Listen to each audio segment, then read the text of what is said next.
Shalom Bapak Ibu Jemaat GKO di seluruh Indonesia yang dikasihi Tuhan Yesus Kristus. Hari ini Jumat 27 Mei 2022, saya Pendeta Nusliur yang sekaligus hari ini memasuki 61 tahun usia. Hari ini saya bersama dengan Ibu Nana Liur mengajak kita semua untuk bersatu bersama dengan metode 4M. Mari kita berdoa sebelum merenungkan firman Tuhan. Ya Tuhan Yesus, terang dan kuat kami mengucap syukur atas anugerah-Mu pada hari ini. Kami rindu berjumpa dengan Bapa melalui saat teduh hari ini. Kiranya kebenaran-Mu boleh menjadi terang bagi kehidupan kami sepanjang hari ini. Dan di dalam terang firman-Mu, kami pun boleh menjadi terang bagi sesama kami. Di dalam nama Tuhan Yesus kami memohon. Amin. Ayat renungan kita pada hari ini diambil dari kitab Wahyu 22 ayat 5a dengan tema Tidak Ada Malam. Wahyu 22 ayat 5a. Dan malam tidak akan ada lagi di sana, dan mereka tidak memerlukan cahaya lampu dan cahaya matahari, sebab Tuhan Allah akan menerangi mereka. Saudara-saudara, mari kita renungkan ayat ini dengan bantuan pertanyaan berikut ini. Keadaan seperti apakah yang terdapat di Yerusalem yang baru itu? Ayat ini berkata, dan malam tidak akan ada lagi di sana, dan mereka tidak memerlukan cahaya lampu dan cahaya matahari. Mengapa mereka tidak memerlukan cahaya lampu dan cahaya matahari? Sebab Tuhan Allah akan menerangi mereka. Pak, apa ya maksudnya bahwa malam tidak akan ada lagi di sana, yaitu di Yerusalem baru? Dalam Kejadian 1 ayat 1-5, kita bisa baca bahwa bumi belum berbentuk, masih kosong dan gelap gulita. Yang Allah lakukan pertama kali adalah menjadikan terang. Tetapi Allah tidak melenyapkan kegelapan, Dia memisahkan terang dari gelap. Allah menamai terang itu siang dan gelap itu malam. Nah, di dalam Alkitab kita temukan bahwa kata terang dan gelap, siang dan malam, tidak hanya menggambarkan soal waktu, tetapi juga melambangkan Tuhan dan iblis. Terang itu identik dengan Tuhan, dan gelap itu identik dengan iblis. Terang atau siang dan gelap atau malam juga menggambarkan tentang gaya hidup manusia. Kita lihat misalnya dalam 1 Tesalonika 5 ayat 5, Paulus menulis, kamu semua adalah anak-anak terang dan anak-anak siang. Kita bukanlah orang-orang malam atau orang-orang kegelapan. Orang-orang siang adalah orang-orang yang senantiasa sadar dan berjaga-jaga, siap sedia menanti hari Tuhan dengan berbaju sirahkan iman dan kasih, dan berketopongkan pengharapan keselamatan. Sedangkan orang-orang malam atau orang-orang kegelapan adalah orang-orang yang tidur dan mabuk di waktu malam, tidak berjaga-jaga, tidak melakukan kebenaran, tidak mempraktekkan kasih serta hidup dalam hawa nafsu kedagingan. Malam atau kegelapan juga menggambarkan situasi yang menakutkan dan membahayakan. Situasi yang tidak pasti yang membuat kita takut melangkah, takut kehilangan arah atau tersesat. Di kota kudus Yerusalem baru, kita tidak lagi mengalami kegelapan malam dan tidak menjumpai lagi perbuatan-perbuatan kegelapan. Kita tidak lagi mengalami ketakutan akan bahaya, kekhawatiran akan hal-hal yang tidak pasti.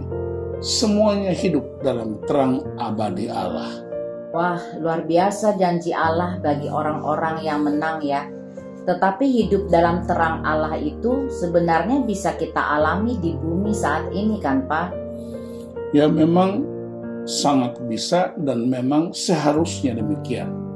Kasih Tuhan itu tidak bersyarat, tapi janji Tuhan itu bersyarat. Kita tidak mungkin hidup dalam terang abadi Allah di Yerusalem baru jika di dunia ini kita tidak hidup di dalam terang Kristus. Yesus berkata dalam Yohanes 8 ayat 12, Akulah terang dunia. Barang siapa mengikut aku, ia tidak akan berjalan dalam kegelapan, melainkan ia akan mempunyai terang hidup. Kata mengikuti di sini artinya menjadi murid Yesus. Yesus telah datang ke dalam dunia sebagai terang supaya setiap orang yang percaya kepadanya dan menjadi muridnya jangan tinggal di dalam kegelapan, tetapi menjadi anak-anak terang. Oleh sebab itu, mari kita memberi diri menjadi murid Yesus, bersedia diajar, dididik oleh firman Tuhan dan oleh otoritas rohani kita. Kita juga harus mempraktekkan kasih Yesus bagi sesama. Sebab kalau kita membenci sesama kita, kita masih berada di dalam kegelapan. Terang hanya berbuahkan kebaikan dan keadilan dan kebenaran. Dan kalau kita hidup dalam terang Yesus, maka hidup kita akan menginspirasi orang lain. Mereka akan melihat terang Kristus melalui hidup kita.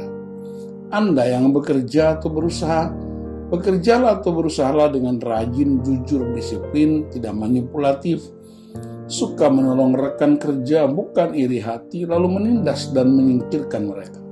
Anda yang melayanilah dengan penuh integritas, setia, tidak bersungut, tidak menuntut hormat manusia, melayani penuh kasih, bukan dengan kepahitan atau kemunafikan.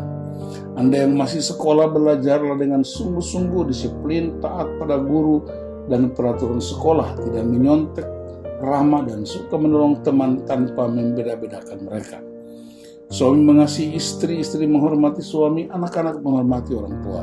Kita tidak hidup dalam ketakutan dan kekhawatiran. Keluarga kita rukun dengan tetangga dan suka menolong mereka.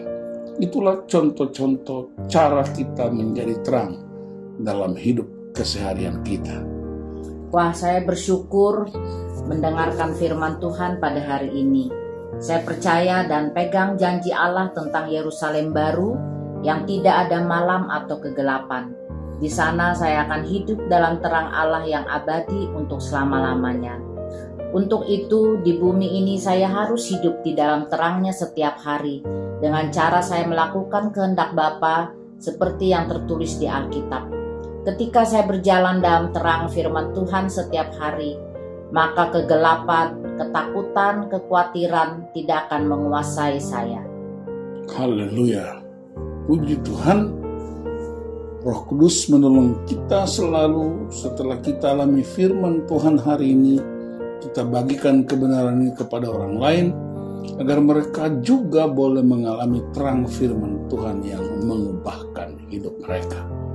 Mari kita tutup sabda teduh kita dengan doa.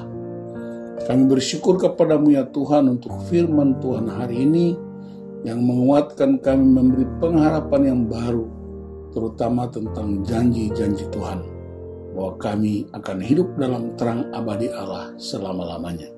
Tolong kami ya Roh Kudus, agar selama di dunia ini kami boleh hidup di dalam terang-Mu setiap hari. Kami hidup di dalam firman Tuhan dan melakukan kehendak Bapa dalam hidup sehari-hari. Tolong kami ya Roh Kudus, agar kami dapat menjadi terang bagi kegelapan di sekitar kami, melalui perkataan, sikap, dan tindakan kami sehari-hari. Kami boleh membawa orang kepada terang kebenaran. Di dalam nama Tuhan Yesus Kristus kami berdoa. Haleluya. Amin.